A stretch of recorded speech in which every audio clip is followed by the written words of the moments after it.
कमलमध्ये राजितं निर्विकल्पं सतसतखिलभेदातीतमेकस्वरूपं प्रकृतिविकृतिशून्यं नित्यमानन्दमूर्तिं विमलपरमहंसं रामकृष्णं भजामः। निरुपममतिसूक्ष्मं निष्प्रपञ्चं निरीहं गगनसदृशमीशं सर्वभूताधिवासं त्रिगुणरहितसच्चित् ब्रह्मरूपं वरेण्यं विमलपरमहंसं रामकृष्णं भजामः। वितरितुमवतीर्णं ज्ञानभक्तिप्रशान्तिः प्रणयगलितचित्तं जीवदुःखासहिष्णुं धृतसहजसमाधिं चिन्मयं कोमलाङ्गं विमलपरमहंसं रामकृष्णं भजामः। त्रेतायां रामरूपाय द्वापरे कृष्णमूर्तये कलो पूर्णावताराय रामकृष्णाय ते नमः। कवकथामृतं तप्तजीवनं कविभिरीडितं कल्मषापहं श्रवणमङ्गलं श्रीमदाततं भुवि गृह्णन्ति ये भूरिदा जना।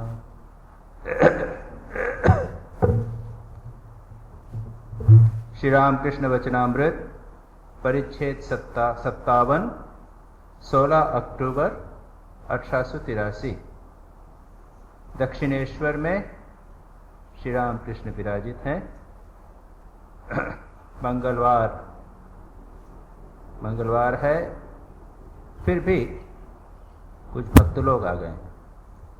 रविवार के दिन सामान्यतः आते हैं, लेकिन भक्त लोग आए हैं। बलराम के पिता आए हैं और जिनका हमने उल्लेख इसके पहले वाले अध्याय में भी देखा है। श्री रामकृष्ण अधर के घर गए थे और वहाँ पर बलराम के पिता जो परम वैष्णव हैं उनसे बातचीत हुई थी। वे अब श्री रामकृष्ण के पास दक्षिणेश्वर में आए। ऐसा कई बार हुआ है। श्री रामकृष्ण कभी भक्तों को मिलते हैं, फिर कहते थे आप आइए दक्षिणेश्वर आइए, और लोग भी उनके आकर्षण से आकृष्ट होकर श्री रामकृष्ण के दर्शनों के लिए दक्षिणेश्वर चले जाया करते थे। तो बलराम के पिता हैं और श्री रामकृष्ण वही जो बातें उन्होंने 6 दिन पहले की थी, 10 अक्टूबर को प्रारंभ में उसी को दोहराया है। श्री रामकृष्ण ने कहा है कि जिसका उदार भाव है वे सभी देवताओं को मानते हैं, कृष्ण, काली, शिव, राम आदि इत्यादि। और श्री रामकृष्ण कहते हैं इतना मानते हुए भी निष्ठा भक्ति एक चीज है, जैसी गोपियों की थी। वे मथुरा में श्री कृष्ण को उन्होंने पगड़ी धारे देखा तो उन्होंने कहा कि ये कौन है? हमारा पीत वस्त्रधारी चूड़े कृष्ण का, अपने मोर पंख वाले श्री कृष्ण तो ये नहीं है। तो ऐसी निष्ठा की बात भी श्री रामकृष्ण करते हैं। इसके बाद यहाँ से कुछ दूसरी बात प्रारंभ होती है। मास्टर महाशय ने संक्षेप में, यानी अचानक सब्जेक्ट चेंज हुआ है, लेकिन बहुत महत्वपूर्ण विषय यहाँ से प्रारंभ होता है, दार्शनिक विषय है। यहाँ पर नित्य और लीला की चर्चा होगी, जगत का क्या स्वरूप है, उसका भगवान से क्या संबंध है, और उसके बाद में कुछ अहंकार की चर्चा होगी। काफी अच्छा महत्वपूर्ण बातचीत यहाँ पर होने वाली। श्री रामकृष्ण कहते हैं, कौन जाने भाई, मेरी यही एक स्थिति है। मैं केवल नित्य से लीला में उतर आता हूं और फिर लीला से नित्य में चला जाता हूं। नित्य में पहुंचने का नाम है ब्रह्म ज्ञान। बड़ा कठिन। विषय बुद्धि एकदम नष्ट हुए बिना कुछ नहीं होता। हिमालय के घर पर जब भगवती ने जन्म लिया तो पिता को अनेक रूपों में दर्शन दिए। हिमालय ने उनसे कहा मैं ब्रह्म दर्शन की इच्छा करता हूँ। तब भगवती ने कहा, पिताजी यदि वैसी इच्छा हो तो सत्संग करना पड़ेगा। संसार से अलग होकर बीच बीच में निर्जन में साधु संग कीजिए। उस एक से ही अनेक हुए हैं। नित्य से ही लीला है। एक ऐसी अवस्था है जिसमें अनेक का बोध नहीं रहता और न एक का ही है, क्योंकि एक के रहते ही अनेक आ जाता है। वे तो उपमाओं से रहित है, उन्हें उपमा देकर समझाने का उपाय नहीं है। अंधकार और प्रकाश के मध्य में है। हम जिस प्रकाश को देखते हैं, ब्रह्म वह प्रकाश नहीं है। ब्रह्म यह जड़ आलोक नहीं है। फिर जब मेरे मन की अवस्था को जब वे मेरे मन की अवस्था बदल देते हैं, जिस समय लीला में मन को उतार देते हैं, तब देखता हूं ईश्वर, माया, जीव जगत वे सब बने हुए। यहां पर श्री रामकृष्ण ने दो शब्दों का उपयोग किया है, नित्य और लीला, और अपनी ही सरल भाषा में संक्षेप में उसका अर्थ भी समझाया। ये नित्य और लीला यहां पर श्री रामकृष्ण अवस्थाओं के रूप में वर्णन करते हैं। अवस्था आती है, मेरी एक ऐसी स्थिति की बात करते हैं, मैं नित्य में चला जाता हूं पर नीचे लीला में आ जाता हूं। और नित्य में पहुंचना, इसको श्री रामकृष्ण कहते हैं ब्रह्म ज्ञान। जहां पर ब्रह्म ज्ञान होगा वहां पर नाम रूप से परे मन चला जाए, वहां पर केवल सच्चिदानंद रहेगा और कुछ नहीं रहेगा। और श्री रामकृष्ण कहते हैं ये बड़ा कठिन है, जरा सा भी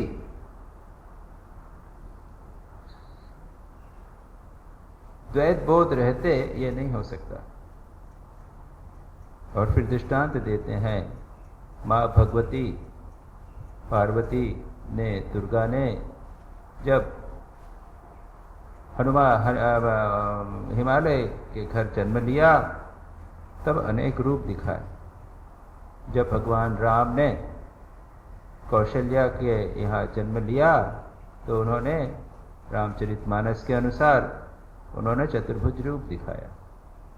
भगवान श्री कृष्ण का जब जन्म हुआ तो श्री कृष्ण ने अपना चतुर्भुज रूप, विष्णु का रूप उन्होंने देवकी को दिखाया।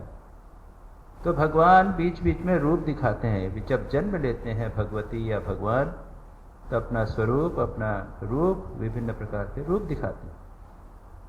ये रूप देखना आसान है, साधना के द्वारा भी देखा जा सकता है, भगवत कृपा का पे बारे भी हो सकता है। लेकिन मां भगवती हिमालय से कहती हैं, अगर तुम नित्य को चाहते हो, ब्रह्म दर्शन, यही ब्रह्म ज्ञान, ब्रह्म दर्शन, इसी को नित्य में पहुंचना कहा गया। नित्य यानी जो निर्गुण निराकार, जो सदा विद्यमान है वह, और भगवान का रूप, सगुण साकार रूप, भगवान का रूप, विष्णु का रूप, शिव का रूप, काली, दुर्गा, रामकृष्ण का जो रूप है, ये क्या है? ये नित्य नहीं है, ये परिवर्तित होगा, वो सदा विद्यमान नहीं रहेगा। तो ये दो चीजें, इनको श्री रामकृष्ण कहते हैं कि मन की ऐसी स्थिति होती है, एक अवस्था ऐसी आती है, मन जब पूर्ण रूप से शुद्ध हो जाता है तब वह नित्य में चला जाता है, जो हिमालय को प्राप्त नहीं हुआ। भगवती ने कहा, पिताजी यदि वैसी इच्छा हो तो सत्संग करना पड़ेगा, संसार से अलग होकर बीच में इसमें निर्जन में साधु संग कीजिए। बाकी भगवान के रूप जो हैं वो आपको बहुत अधिक प्रिपरेशन की आवश्यकता नहीं, दर्शन हो भी सकते हैं। लेकिन जो ऊपर का, सबसे ऊपर का जो दर्शन है, ब्रह्म ज्ञान वगैरह है, वो आसानी से नहीं, बिरले लोगों को होता। और श्री रामकृष्ण की कैसी स्थिति? श्री रामकृष्ण अपनी इच्छा से नित्य में चले जाते थे और इच्छा से लीला में आ जाते। ये लीला क्या है? वही नाम रूप, नाम रूप का जो वो है। और लीला के फिर दो रूप बताए। एक रूप लीला के दो पक्ष, एक पक्ष जहां भगवान के विभिन्न रूपों का दर्शन, भगवान के विभिन्न रूप, यहीं पे बात हो रही है। और दूसरा संसार, यह जो जगत, जिस समय लीला में मन उतार लाते हैं तब देखता हूं ईश्वर, माया, जीव, जगत, ये सब कुछ वे ही बने।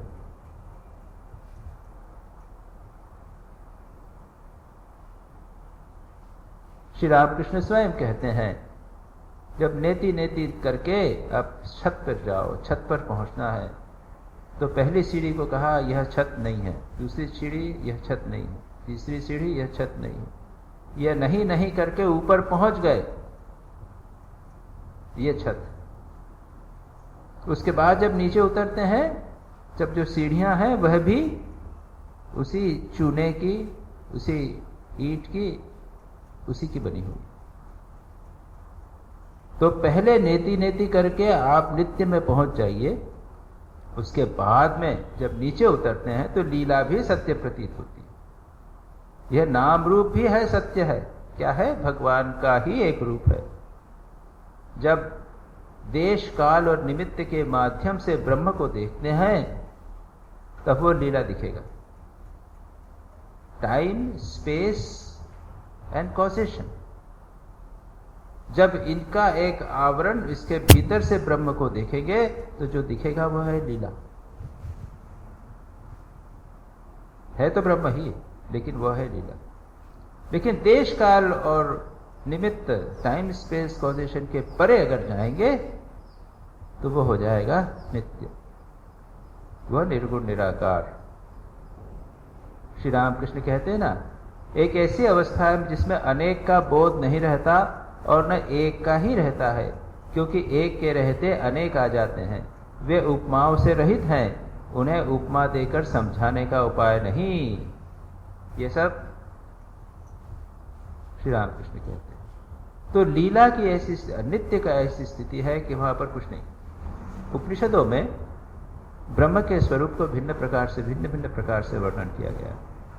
पहला वर्णन उसमें कहते हैं नेति, यह नहीं, यह नहीं, अद्रेक्षम, अग्राह्यम, अश्रोत्रम, अचक्षु, प्राणिपादम।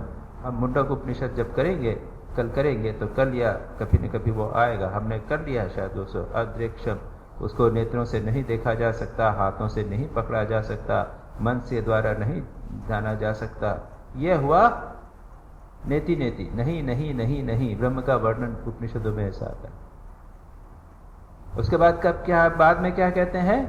सत्यम शिवम सुंदरम, सत्यम ज्ञानम अनंतम ब्रह्म, पॉजिटिव रूप में देखते हैं।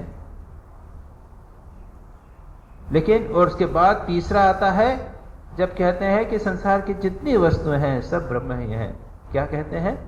त्वम स्त्री त्वम पुमानसी, तम कुमार उत्वा कुमारी, तम जीर्णो दंडेन वंचसी, तम जातो विश्वतो मुखम।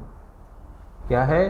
तुम ही स्त्री हो, तुम पुरुष हो, तुम डंडे पर चलने वाले बूढ़े हो, तुम जवान हो, तुम युवक हो, तुम युवती हो, तुम नील पतंग वाले पक्षी हो जिसकी लाल आंखें हैं, इत्यादि सब जो कुछ है, जो भी बना हुआ है, सब भगवान ही है, ब्रह्म है। ये लीला, इसको भी कहा। तो तीन वर्णन हम उपनिषदों में इस प्रकार के प्राप्त करते हैं। और अनुभूति भी जो होती है वो उसी प्रकार की होती है। श्री रामकृष्ण स्वयं कहते हैं कि मेरा मन वहां रहता है, फिर नीचे आ जाता है, लीला में आ जाता है कि ऊपर रहता है। श्री रामकृष्ण को तो मां जगदम्बा का आदेश हुआ था, जब समाधि इत्यादि के बाद में सब when he got realized, सिद्ध जब हो गए, मां जगदम्बा का आदेश हुआ, तू भाव मुख में रह। भाव में रहना यानी उस बॉर्डर लाइन, नित्य और लीला की बॉर्डर लाइन में रहो। भाव में जब चाहो तब उसमें नित्य में लीन हो जाओ, नित्य में लीन हो जाओ। अब नीचे उतरो तब लीला में आ जाओ। और लीला फिर दो प्रकार की, जैसा हमने अभी कहा, एक तो देवी देवताओं के दर्शन हो रहे हैं और भाव में, और दूसरा ये जगत भी दिखाई दे रहा है। लेकिन जगत कैसा दिखाई दे रहा है? ब्रह्म के साथ दिखाई दे रहा है। श्री रामकृष्ण कहते हैं, ये देखो, स्वयं श्री रामकृष्ण कहते हैं, नरेंद्र ने जब कहा कि आप नरेंद्रन करेंगे तो आप नरेंद्र हो जाएंगे, तो श्री रामकृष्ण ने मां जगदम्बा के पास जाकर कहा कि ऐसा बोलता है। मां जगदम्बा ने दिखा दिया कि तू उसको भगवान देखता है, ब्रह्म देखता है, इसलिए तू उसको प्यार करता है। जिस दिन ब्रह्म या भगवान नहीं देखागा उस दिन प्यार भी नहीं करेगा। तो श्री रामकृष्ण सब में भगवान देते हैं, इसके अनेक दृष्टांत। लाटू माँ शारदा चरण स्पर्श सेवा कर रही है कि तुम मुझे किस दृष्टि से देखते हो? श्री रामकृष्ण कहते हैं कि जो काली मंदिर में है, जिसने मुझे जन्म दिया और जो मेरे पैर के दबा रही है, वो एक ही है, श्री रामकृष्ण माँ शारदा में जगदम्बा देवी। तो ये उनके लिए स्वाभाविक है, इसको कहते हैं लीला। और तीसरी एक स्थिति होती है जो श्री रामकृष्ण उस स्थिति नीचे की स्थिति में कभी नहीं आए। जहां तक हम श्री रामकृष्ण के जीवन को देखते हैं, उस स्थिति में मानो कभी नहीं आए। उन्होंने श्री स्वामी विवेकानंद को एक बार स्पर्श कर दिया था, आपको मालूम है वो घटना। पहली बार स्पर्श किया तो बिल्कुल सब कुछ संसार विलिप्त होने लगा था। वो चिल्ला उठा, आप क्या कर रहे हैं?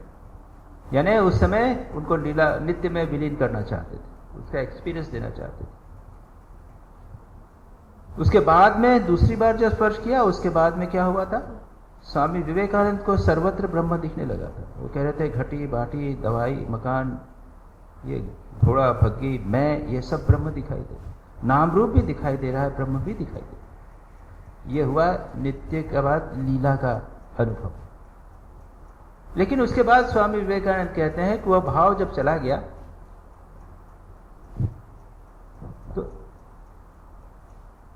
तो उसके बाद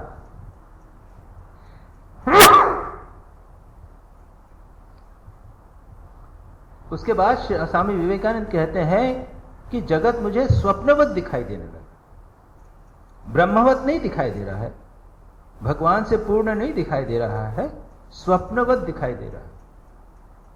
ये बात स्वामी विवेकानंद कहते भी हैं कि एक बार जब ब्रह्म का साक्षात्कार हो जाता है, उसके बाद जगत जो है वो स्वप्नवत दिखाई देता है या माया मरीचिका की तरह दिखाई देता है।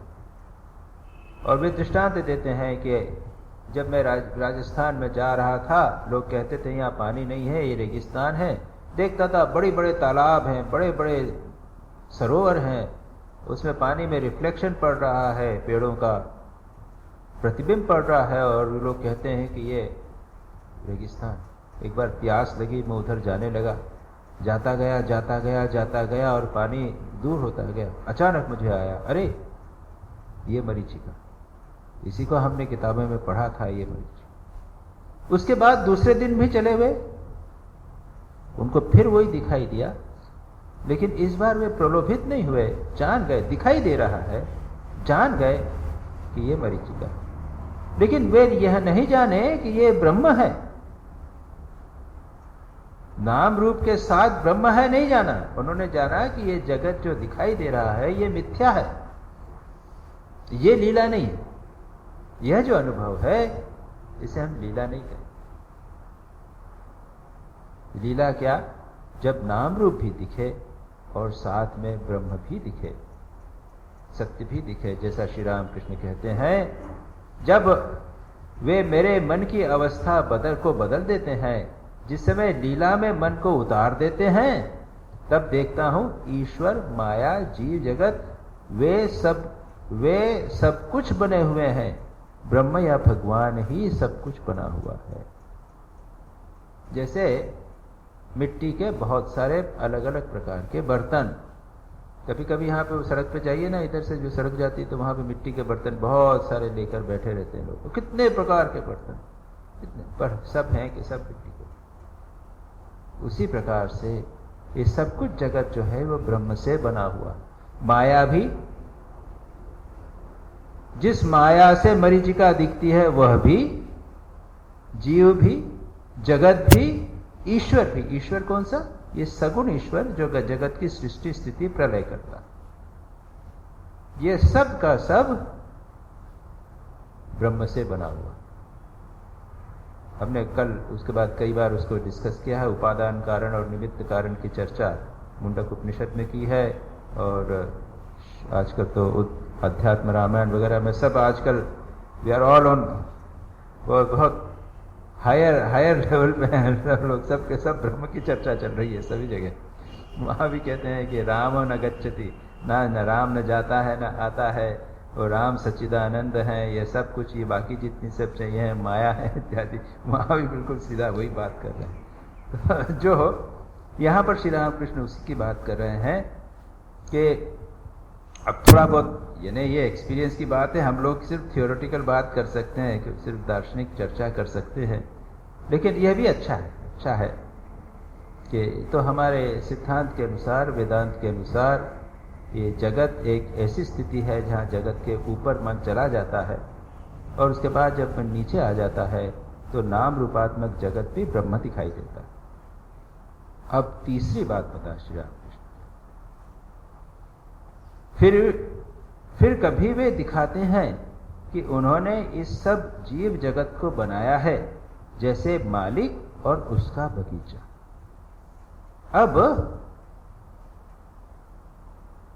ब्रह्म या ईश्वर अलग और जगत अलग, उसको सेपरेट किया। अभी तक हमने कहा था कि ये जो नाम रूपात्मक है इसके भीतर भी ब्रह्म ही है, वो लीला थी।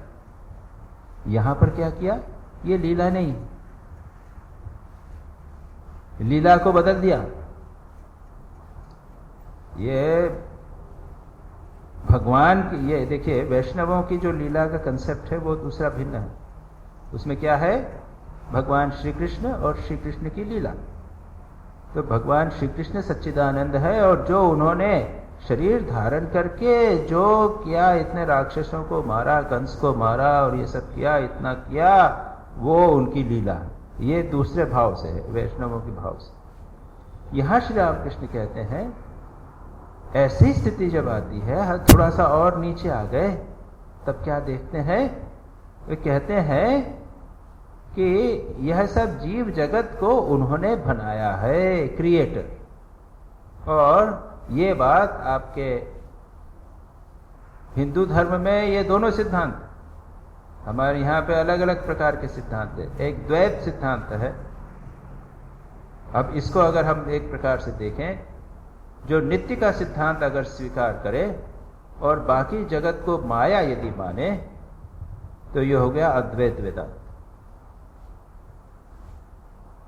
लेकिन जब इस जगत को भी ब्रह्म ही माने, देखता हूं ईश्वर, माया, जीव जगत सब वे ही बने हुए हैं, अगर यह माने तो यह हुआ विशिष्ट अद्वैत सिद्धांत। अब उसके बहुत फाइनरी में नहीं, विशिष्ट अद्वैत का अर्थ क्या, जैसे हमारा एक शरीर, इस शरीर में उंगली है, नाखून है, चमड़ी है, बाल है, सिर है, आंख है, ये अंग है, लेकिन ये है तो मेरे ही। उसी प्रकार से यह सारा जो जगत है ये भगवान का अंग है, सब parts, and he is the whole. यहां पर ठीक वैसी बात नहीं कही, लेकिन करीब करीब उसके निकट बात आ जाती है जब कहते हैं कि ईश्वर, माया, जीव जगत वे सब कुछ बने, वे ही सब बने। और नीचे अब आगे बात कर रहे हैं, फिर कभी दिखाते हैं कि उन्होंने इस जीव और जगत को बनाया है, जीव जगत वह नहीं है। देखिए आप स्पष्ट रूप से श्री रामकृष्ण अंतर कर रहे हैं। एक स्थिति ऐसी आती है तब मुझे लगता है कि यह जगत सत्य है, जगत अलग है और भगवान अलग। यह हुआ द्वैतवाद। द्वैत का कहते हैं कि माया, जीव, ईश्वर, जगत, ये बिल्कुल तीनों चीजें भिन्न है। अद्वैत कहता है कि ये तीनों एक ही हैं, जीव और जगत जैसी कोई चीज नहीं है, केवल ब्रह्म है। विशिष्टाद्वैत कहता है कि ये ब्रह्म एक है और जीव और जगत जो है ब्रह्म के अंग है। और द्वैतवाद कहता है नहीं, जीव यानी इंडिविजुअल सोल और जगत ये भगवान ने बनाया, भगवान उससे फिर।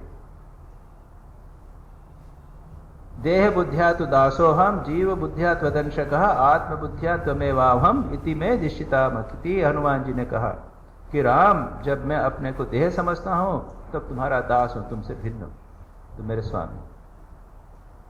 और जब मैं अपने आप को जीव समझता हूं तो आपका अंश हूं, और जब मैं अपने को आत्मा समझता हूं तब मैं और आप एक।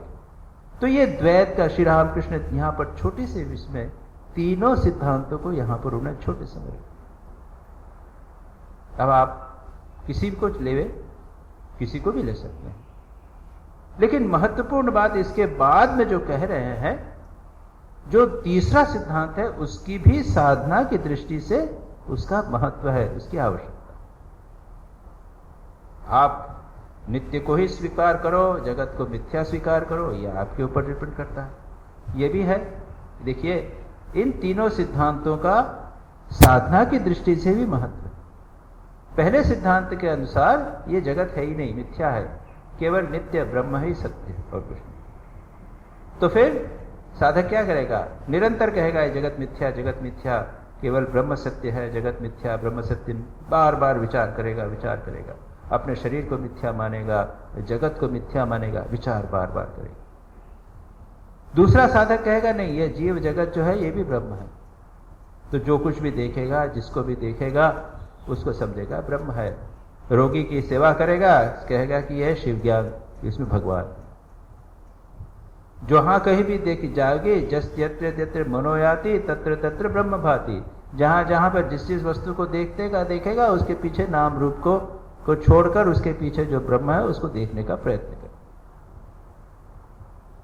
और तीसरा भक्त वो कहता है भाई ये सब मैं नहीं करता, मुझे तो सब सत्य दिखता है। तो क्या ठीक है, अगर ये समझते हो तो ये समझो कि इनको करने वाला भगवान, जिसको बनाने वाला, जो कुछ करने वाला है, यह सब भगवान ने किया है, ये सोचो। और ऐसा करने पे भी क्या होगा? फिर कभी वे दिखाते हैं कि उन्होंने इस सब जीव जगत को बनाया है, जैसे मालिक और उसका बगीचा। बगीचा मालिक बनाता है, वो इंचार्ज है, सारा चाहे तो साफ कर दे, हटा दे, चाहे तो क्यारी में एक डहलिया लगाए, चाहे लगाए तो दूसरा फूल लगावे, गेंदा लगावे, उसके ऊपर निर्भर करता है मालिक। और लेकिन क्या, ये मालिक का बगीचा है, उसका भगवान का बगीचा है। ये संसार जो है ये भगवान का बगीचा है। उस भाव से देखें, बड़ी अच्छी बात है। यह भी एक प्रकार से जिसे डीइफिकेशन कहते हैं, हमारी दृष्टि का शुद्धिकरण। हमारी दृष्टि जो है वो भगवत दृष्टि हो जाती है। हम जगत में ब्रह्म भगवान को नहीं देख रहे, लेकिन जगत को भगवान की का खेल, भगवान की लीला, भगवान का बगीचा देख रहे। ये है तो भगवान का, ये पूज्य है। ये जगत जो है वो भगवान ने बनाया, उससे भिन्न है, लेकिन बिलोंग्स टू हिम, उसका है। और फिर आगे क्या कहते हैं, उसी का कॉरोलरी, उसका परिणाम साधना की दृष्टि से हमारे जीवन में क्या होगा, वे करता है और उन्हीं का यह सब जीव जगत है। इसी का नाम है ज्ञान। द्वैत की दृष्टि बनी हुई है। अद्वैत की दृष्टि से ज्ञान क्या है? ब्रह्म सत्य, जगत मिथ्या। लेकिन यहां जगत को मिथ्या नहीं बोल रहे हैं। और श्री राम कृष्ण कई बार इन बातों को करते हैं। लोग मिथ्या मिथ्या बोलते थे, लेकिन कहते थे श्री राम कृष्ण, अरे क्यों मिथ्या मिथ्या, अरे जगत भगवान का खेल है, भगवान का बगीचा है, ऐसा क्यों नहीं मान? ये करता है, उन्हीं का यह सब जीव जगत है, इसी का नाम है ज्ञान। मैं करने वाला हूं, मैं गुरु हूं, मैं माता हूं, मैं पिता हूं, इसी का नाम है अज्ञान। फिर मेरे हैं ये सब घर द्वार, परिवार, धन, जन आदि, इसी का नाम है अज्ञान। मैं और मेरा, आई एंड माइन, अहम मम, संक्षेप में कह दीजिए अहम मम, मैं मेरा, मेरा और मैं और श्री राम कृष्ण कहते हैं आगे आएगा, तू करते हैं जब तक ना हम्बा तब तक निस्तार नहीं होता। वो बछड़े को बोलते हैं कि उसको मारते हैं, काटते हैं, जब तक हम्बा करता है, उसके बाद में जब ढोल बना के पीटते हैं, उसके बाद जब तांत बनती है, उसके बाद में तू तब निस्तार होता है। श्री राम कृष्ण इस तरह की बात कहते हैं। तो श्री राम कृष्ण ने संभवतः ये समझ लिया कि ये बलराम के पिता सामने बैठे हुए हैं, ये द्वैतवादी हैं, ये भक्त हैं, और ये अद्वैत जो सन्नित्य की बात नहीं समझ में आएगी उनको, इसलिए वे उनको ये द्वैत का बात बताते हैं कि ये देखो, ये साधना करो, ये जगत को भगवान का मानो, भगवान ही सब कुछ कर रहे हैं, भगवान की ही ये सारी लीला है, इसको जानो और अहम और मम को दूर करने का प्रयत्न। ये अहंकार और ममकार बड़े भयानक, बड़े भयानक। पतंजलि योग सूत्र में इसको क्या कहते हैं? अविद्या, अस्मिता, 5 जो क्लेश हैं, अविद्या, अस्मिता, राग, द्वेष, अभिनिवेश। अविद्या जैसी वस्तु नहीं है उसे वैसा समझना, जो अनित्य है उसे नित्य समझना, जो अपवित्र है उसे पवित्र समझना, जो आत्मा नहीं है उसे आत्मा समझना, और जो दुख का कारण है उसे सुख का कारण समझना, इसको बोला अविद्या। अस्मिता क्या है? दृग् दर्शन शक्तयोर एकात्मता, यानी जो बुद्धि में विचार उठते हैं। बुद्धि जो है वो क्या है? हमारे ऊपर एक आवरण है, ये जड़ है, प्रकृति है, और पीछे कौन सा है? पुरुष है, जागृत है, चैतन्य है। उसकी शक्ति, चैतन्य की शक्ति और बुद्धि की शक्ति दोनों मिल गई, एक हो गई। हमने बुद्धि को आत्मा समझ लिया, बुद्धि को पुरुष समझ लिया। ये अहंकार, मैं क्या हूं? मैं बुद्धिमान, मैं गुणवान हूं, मैंने निर्णय लिया, मैं ऐसा करूंगा, मैं बड़ा चंचल हूं, मैं दुखी हूं, मैं सुखी हूं। ये कौन है? ये मन कर रहा है, बुद्धि कर रही है, और हमने उसके साथ मैं को जोड़ दिया। थोड़ा सा विचार करने पे, कई बार विचार हो चुका है, थोड़ा सा विचार करने पर ये दृष्टि जो बुद्धि है, बुद्धि और मन, इनको हम सेपरेट कर सकते हैं, अलग कर सकते हैं। अरे मेरा मन चंचल है, थोड़ा सा मन को देखो ना। बुद्धि ने कुछ निर्णय लिया, बुद्धि चंचल हो गई या निर्णय नहीं ले सकी, ये बुद्धि ने किया, उसको अलग करके देखो ना, तो लगेगा कि नहीं, हम बुद्धि नहीं है, हम मन नहीं है, हम कुछ और हैं, हम दृष्टा हैं। वो दृग् दर्शन, वो दृग् यानी जो देखने वाला, और दर्शन यानी जो बुद्धि जो इसको देखती है, जिस चीजों को बुद्धि के माध्यम से देखते हैं, उनको दोनों को मिलाती है। दृक् यानी दृष्टा, वो किसको देख रहा है? सब कुछ वस्तुओं को, दृश्य को देखता है। और दर्शन यानी जो बुद्धि जिसके माध्यम से देखता है, उसको भी देखता है।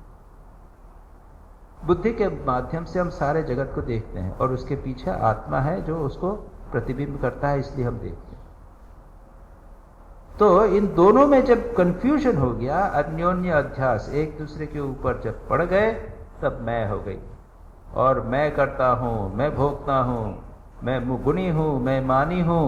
श्री रामकृष्ण यही कहते हैं, मैं पिता हूं, मैं गुरु हूं, मैं साधु हूं, मैं प्रवचन करता हूं, मैं सेक्रेटरी हूं, मैं फलाना फलाना फलाना फलाना फलाना। ये वही मैं जो सच्चा मैं है, तो आत्मा वो कभी परिवर्तन नहीं होता, सदा विद्यमान। उसको हमने बुद्धि के साथ जोड़ दिया, और बुद्धि ने सिर्फ फिर पिता हो गई, माता हो गई, ये सब। और उसके आगे क्या हो गया? अगर पिता हुए तो पुत्र भी मेरा, धन मेरा, मेरी बुद्धिमानी, मेरी डिग्री, मेरा कर्म, सब मेरा मेरा मेरा मेरा मेरा, ये सब। श्री रामकृष्ण कहते हैं यह है अज्ञान। उनसे अपने को पृथक कर लो। जिससे पृथक किया उसको असत्य या मिथ्या बोलने की जरूरत नहीं है। यहां नहीं कि मान रहे उसको, वो भाई भगवान ने बनाया।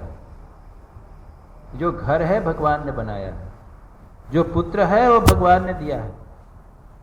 तुम अपने को पिता मान के दिक्कत मत करो।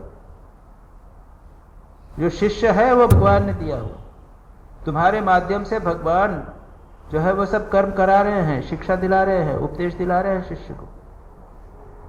तुम गुरु का भार अपने ऊपर मत लो। ये सब भगवान कर रहे हैं। भगवान ने जगत की सृष्टि भी की है और जगत को चला भी रहे हैं, तुम्हारे माध्यम से चला रहे हैं। लेकिन जगत सत्य मानो, कोई बात, हम उसको मिथ्या नहीं मानते।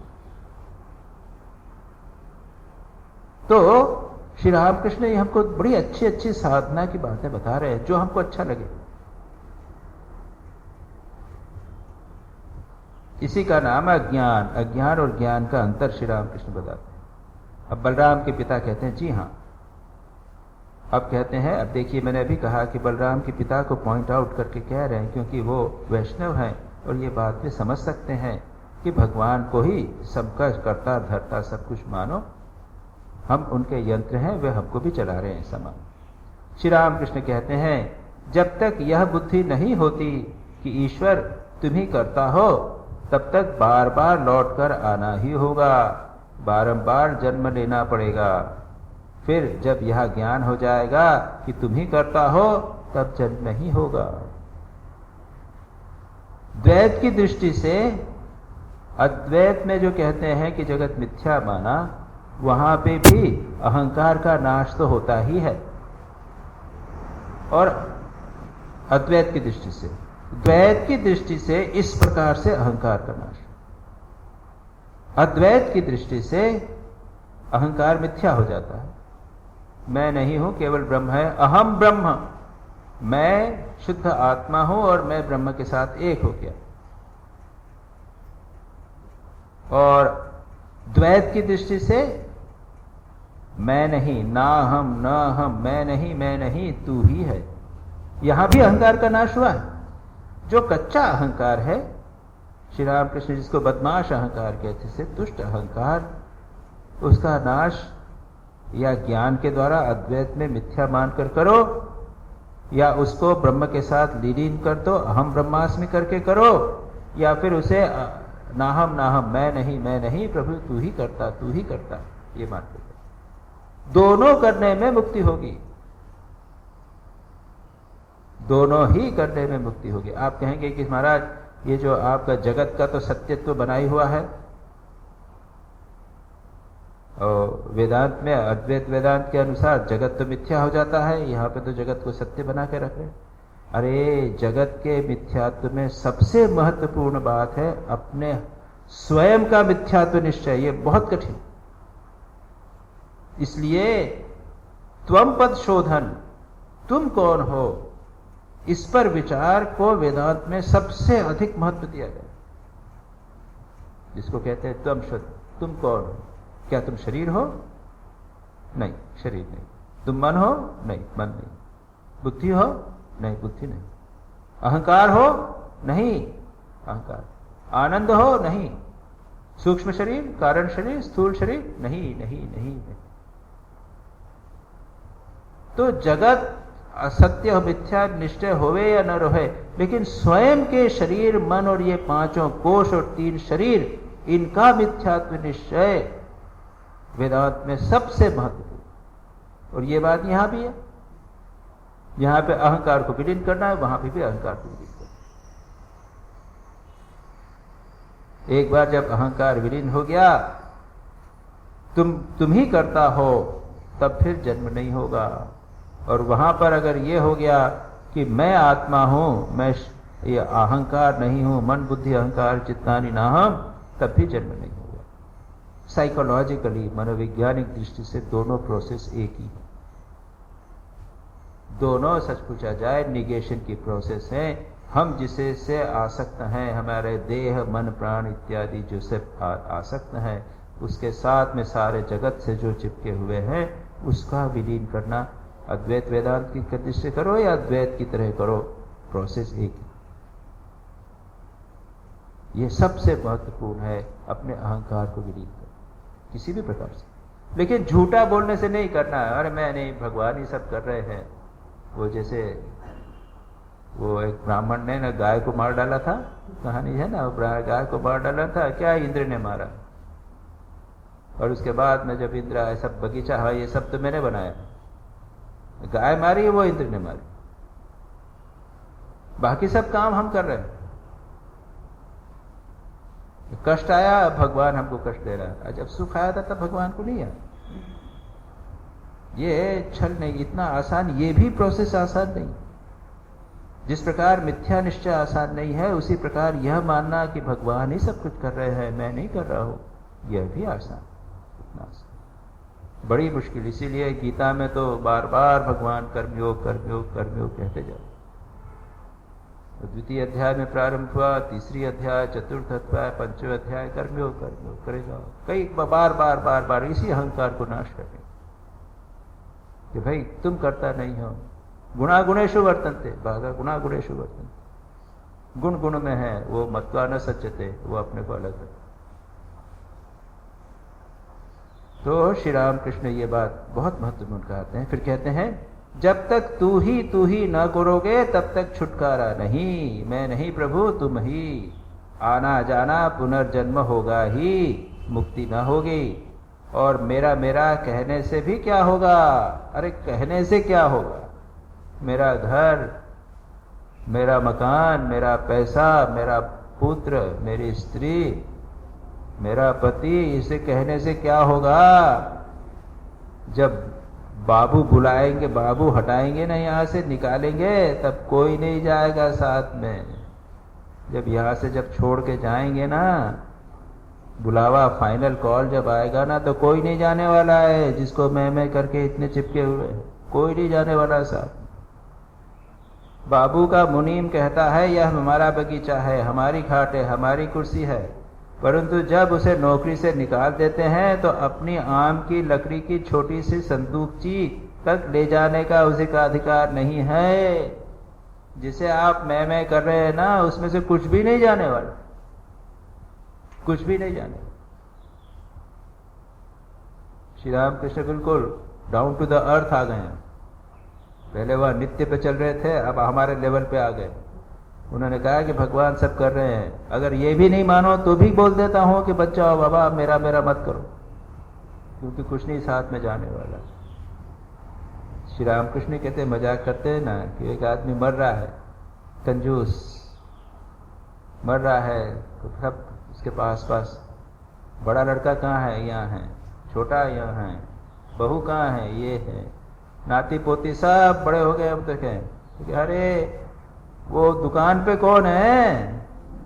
मरते समय भी, या फिर लगता है मरते समय भी, अरे बाती जल्दी ज्यादा जल रही है, उसको कम कर दो।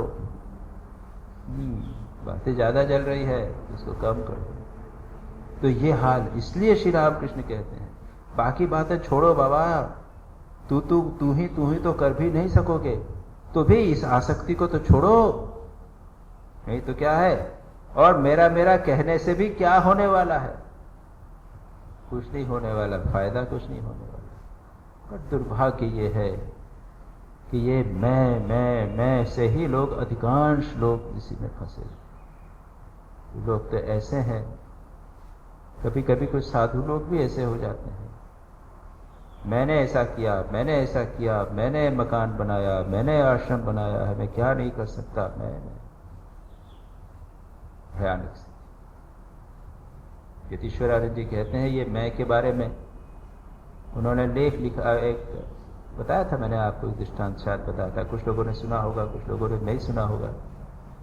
यतीश्वरानंद जी के पास कोई कर्मचारी, उनका भाई अटेंडेंट वगैरह कुछ होगा, एक दिन उनका कि ये लेटर पढ़ो, पर्सनल लेटर, उसको पढ़वा रहे। बेचारा घबराया है, मैं पर्सनल लेटर पढ़ो, संकोच कर रहे, पढ़ो, जोर से पढ़ो, जोर से पढ़ो।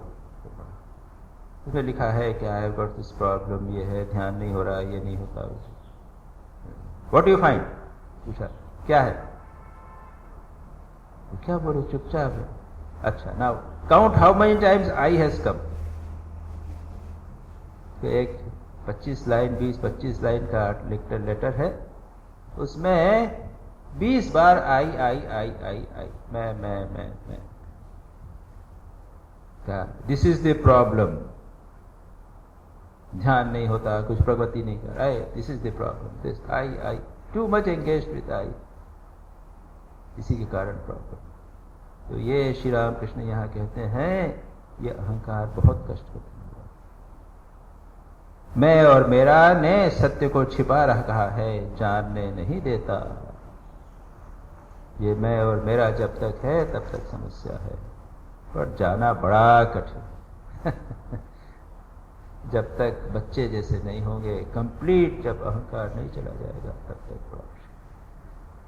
अगर हम जान जाएं कि सचमुच अहंकार समस्या है, तो उसको प्रयत्न करना चाहिए, उसको बढ़ाना नहीं चाहिए, बढ़ाना चाहिए कि मैंने ये किया, मैंने ये किया, मैंने कितनी किताबें लिखी है, मैंने इतने लेख लिखे हैं, मेरे इतनी सीडी हो गई है, मेरे इतने आर्टिकल्स हैं, मैंने इतने लेक्चर दे दिए हैं, ये बढ़ता चला जाएगा तो समस्या, प्रॉब्लम, हम फंस जाएंगे। भगवान बुद्धन का बड़ा सुंदर कोटेशन है, the conquest of the stubborn vanity of self is the greatest happiness. Self, वहां तो क्या कहा उन्होंने, सेल्फ या ईगो नहीं कहा, अहंकार नहीं कहा, सेल्फ कहा। क्योंकि बुद्धिज्म के अनुसार आत्मा जैसी कोई चीज नहीं, सेल्फ जैसी कुछ नहीं चाहिए, मैं कुछ हूं यहां पर, इसे कुछ नहीं हूं। ये तो मन और शरीर ऐसे तेजी से घूम रहे हैं, इसलिए ऐसा लगता है कि मैं एक इकाई हूं, मेरा एक व्यक्तित्व ऐसा लगता है, पर सच पूछा जाए कुछ है नहीं। लेकिन फिर भी इतना जोर से प्रबल रूप से लगता है कि मैं सोचता हूं कि मैं एक इकाई हूं। और इसी को भगवान बुद्ध कहते हैं, यह है सेल्फ, स्टबॉर्न, बड़ा कठिन है जो दूर नहीं सकते, ऐसी उसका वैनिटी, अहंकार है, उसका नाश ही सबसे अधिक सुख उसी में। श्री रामकृष्ण भी यहाँ कहते हैं, मैं और मेरा ने सत्य को छिपा रखा है। बुद्ध ने आनंद की बात कही कि यह सेल्फ जो है, अहंकार ने आनंद को छिपा रखा है, और यहाँ पर यह कहते हैं इसने सत्य को छिपा रखा, जानने नहीं देता। अब आगे वैष्णव धर्म की जैसी बात करते हैं, क्योंकि बलराम के पिता परम वैष्णव हैं, वो चैतन्य महाप्रभु के संप्रदाय के हैं, जिनका ये गौड़ीय मठ जो आपका है ना, गौड़ीय मठ है, या फिर आपका ये इस्कॉन है, वो भी चैतन्य महाप्रभु के अनुयायी है। अद्वैत का ज्ञान हुए बिना चैतन्य का दर्शन नहीं होता।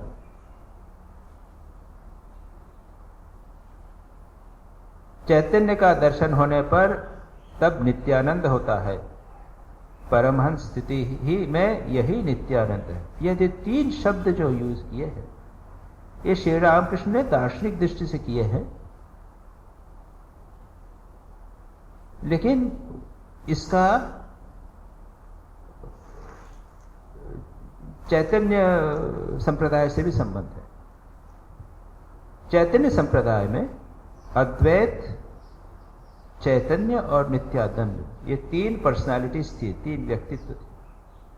अद्वैत गोस्वामी ये वृद्ध थे, और उनको भगवान ने कहा था, उनको विजन हुआ था या उनको एक अनुभूति हुई थी जिसमें भगवान ने कहा था कि मैं जगत कल्याण के लिए मैं अवतार दूंगा। उन्होंने भगवान से खूब प्रार्थना की थी कि उद्धार के लिए आप अवतार लीजिए।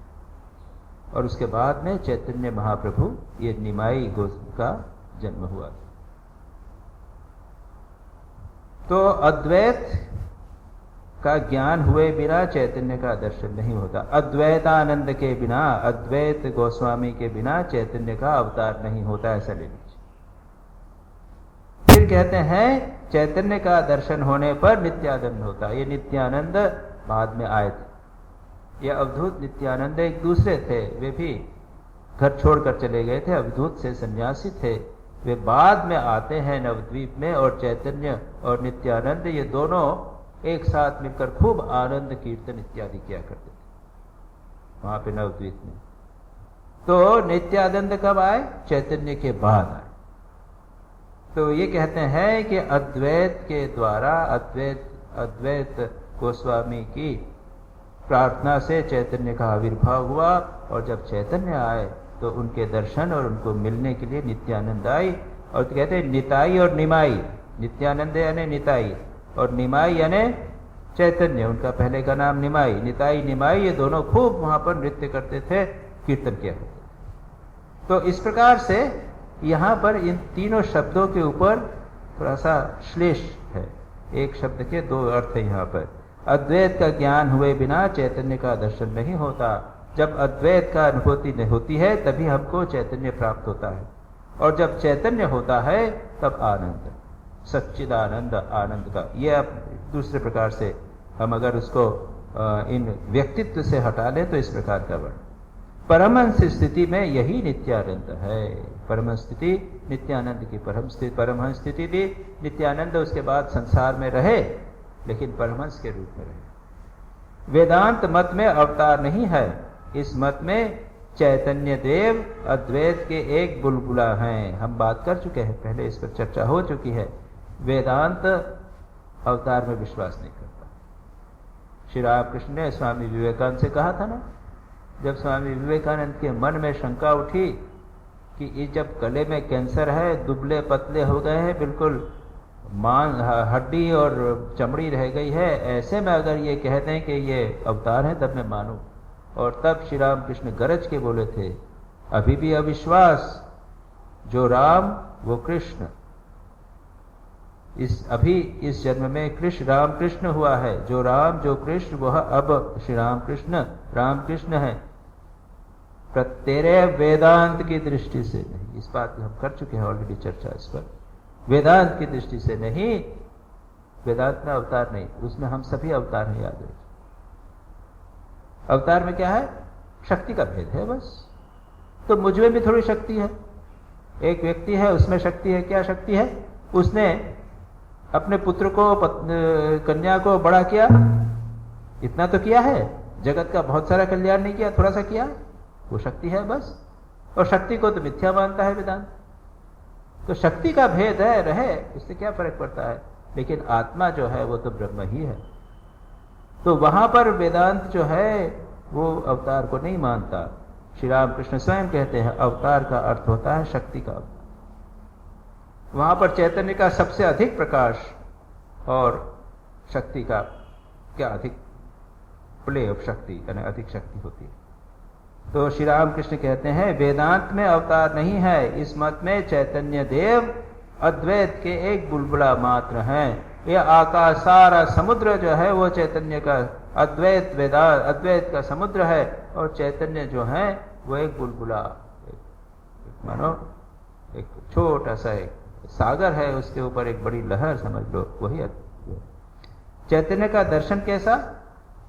दियासलाई जलाने से अंधेरे कमरे में जिस प्रकार एकाएक रोशनी हो जाती है, उसी प्रकार अचानक जब एक बार दर्शन होता है, चैतन्य की अनुभूति होती है, तो सारा अज्ञान एक साथ मिट जाता है। कभी कभी हम सोचते हैं, होता क्या है, कभी कभी कोई दोष, कोई गलती, कोई हमारे जीवन का एक कोई त्रुटि, कोई कलमश हमारे जीवन में है, संघर्ष कर रहे हैं, किसी प्रकार से दूर नहीं। भगवान की एक किरण, एक कृपा हो जावे तो फट से जाए, ऐसा लगे जैसे कभी कुछ था ही। इस प्रकार के एक दृष्टांत हैं सेंट ऑगस्टाइन एक क्रिश्चियन सेंट हुए, उनके जीवन में ऐसे दोष थे उनके जीवन में, लेकिन भगवान की कृपा हो तो उसके बाद एकदम तत्काल साफ। तो इस प्रकार के कई दृष्टांत हम देख सकते हैं संतों के जीवन में।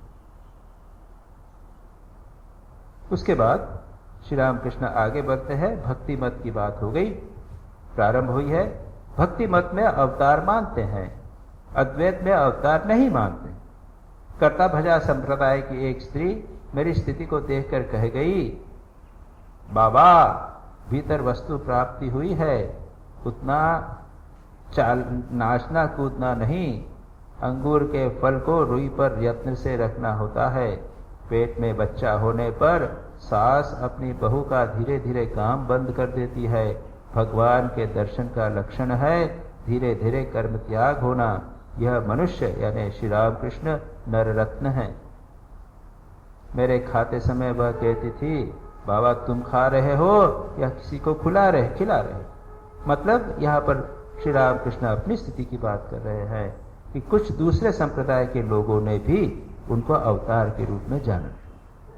कर्ता भजा एक संप्रदाय था, वहाँ पे स्त्रियां भी साधना करती हैं, पुरुष भी साधना करते हैं। वो एक साधक साधिका थी, उसने श्री राम कृष्ण की स्थिति देखकर कहा था कि भीतर वस्तु प्राप्त हुई है, इसलिए अब ज्यादा श्री राम कृष्ण मेहनत कूदना ये सब नहीं। प्रारंभ में बहुत लग के ये करो वो करो, तीर्थ करो, ये करो, ध्यान जप करो, सब कुछ करते हैं, अब कुछ नहीं है। फिर दूसरी बात कहते हैं, अंगूर के फल को रुई पर यत्न से रखना होता है। मानो वो कह रही है श्री राम कृष्ण नररत्न है, और अंगूर को जैसे सावधानी से रखना पड़ता है, वैसे ही श्री राम कृष्ण को भी सावधानी से रखना चाहिए। पेट का बच्चा होने पर सास अपनी बहू का धीरे धीरे काम बंद करा देती है। जब अनुभूति होती है तब कर्म त्याग हो जाता है। श्री राम कृष्ण यही कहते हैं, भगवान का दर्शन होने पर धीरे धीरे कर्म त्याग होता है। वह खाते समय कहती थी, बाबा तुम खा रहे हो या किसी को खिला रहे। जो अनुभूति जिसको हो गई वो जानता है कि मैं सब मुंह से खा रहा हूं, मैं क्या खा रहा हूं, मेरे भीतर कोई और है वो खा रहा। ये भी अनुभूति श्री रामकृष्ण स्वयं उनको अनुभव हुआ था कि जब संसार के सभी प्राणियों के मुख से तो मैं खा ही रहा हूं, यानी एक ही परमात्मा है, मेरे भीतर भी वही है, संसार के सभी प्राणियों के भीतर ही है। इस अहं ज्ञान के ने ही आवरण बना रखा है। नरेंद्र ने कहा था यह मैं जितना जाएगा मैं उतना ही उनका मैं उतना ही आएगा। केदार कहता है घड़े के भीतर जितनी भी अधिक मिट्टी रहेगी अंदर उतना ही जल कम रहेगा। ये फिर अहंकार के संबंध में श्री रामकृष्ण बात कर रहे हैं। अहं का आवरण अहं अज्ञान के ही इस अहं ज्ञान ने ही आवरण बना रखा है। हम चर्चा कर चुके हैं उसके बारे में, और इसलिए नरेंद्र कहता है, ने कहा था यह मैं जितना जाएगा उनका मैं उतना ही आएगा। ये अद्वैत की बात, मैं की बात। और गिरीश चंद्र घोष ने बड़ी अच्छी बात कही थी, मैं और तू हूं ना हम तू अभी जो हम बात की है। अद्वैत वेदांती क्या कहता है, अपने अहंकार को त्याग करके ब्रह्म का अहंकार लाता, अहम ब्रह्मास्मि। गिरीश चंद्र घोष जो नाटककार थे, श्री रामकृष्ण के शिष्य थे और एक बहुत साहित्यकार थे, उनको साहित्य की देन थी, भाषा पर उनका नियंत्रण था। उन्होंने एक कहा था कि माया अपनी रस्सी लेकर बांधने के लिए आई, सब लोगों को बांध दिया, दो लोगों को नहीं बांध सके। एक स्वामी विवेकानंद। क्यों? उन्होंने अपने अहंकार को इतना बढ़ाया कि वो रस्सी, माया की रस्सी जो है छोटी हो गई। आपके पास रस्सी हो, कुछ चीज बांधना चाहो तो छोटी पड़ जाए, बड़ी चीज हो। इतना बढ़ाया कि रस्सी छोटी हो गई। श्री राम को ये माँ यशोदा भी तो श्री कृष्ण को बांधने गई थी तो छोटी हो गई थी रस्सी। जब अहंकार खुद के अहंकार से बांधने गई तो छोटी हो गई, क्योंकि ब्रह्म को कौन बांधे। और दूसरा उन्होंने कहा कि नाग महाशय, श्री रामकृष्ण के दूसरे गृहस्थ भक्त, उनको जब बांधने गई तो उन्होंने अपने अहंकार को इतना छोटा किया कि वो रस्सी अब बांधे तो किसको बांधे, उसकी रस्सी के गांठ के भीतर से निकल। तो ये दो प्रकार की कंसेप्ट है, एक तू हूं मैं नहीं, और अहम। गिरीश चंद्र स्वामी विवेक श्री रामकृष्ण कहते हैं, नरेंद्र ने कहा यह मैं जितना जाएगा, अहम छोटा अहम जितना जाएगा, ब्रह्म का अहम जो है वो उतना आए। तो यहाँ पर हम छोड़ते हैं, इसके आगे सिद्धियों की बात आएगी, इसकी चर्चा हम अगली बार करें। निरंजनम नित्यमनंतरूपम भक्तानुकंपादृतविग्रहं वै ईशावतारं परमेशमीड्यम् तं रामकृष्णं शिरसा नमामः।